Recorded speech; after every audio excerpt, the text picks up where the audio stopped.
So you represent more than 50,000 flight attendants, and I think it's 17 different airlines. Take us behind the scenes a little bit. What's the mood among those flight attendants, given the strains of the past year, both financial and also the risk of taking home illness from their jobs? And how are you managing that? It's been very difficult. This has been an incredibly hard couple years on flight attendants. They have had to go to work, and yet there hasn't necessarily been enough work to do. So we also had the uncertainty with our jobs. We Congress had last year at this time there was a lapse in that government funding. So there were people who were on furlough. There was more people who voluntarily didn't go to work in order to save the job of someone else. And all of that took its toll. And then we rolled into 2021, where we've had more incidents of disruptive passengers than we have in the entire history of aviation. So flight attendants have been the target of a lot of that anger and strife.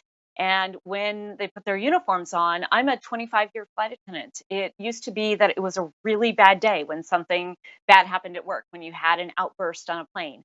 Flight attendants are constantly de-escalating issues and making sure that flights take off and land safely and don't make it onto the evening news. But more and more, we've seen this as a regular occurrence, and that really chips away at people. It's also the constant bickering and fighting back and questioning whether or not people should follow the rules. And included in that, we hear from our members through a survey that 61% of these incidents include racial, gender, and homophobic slurs.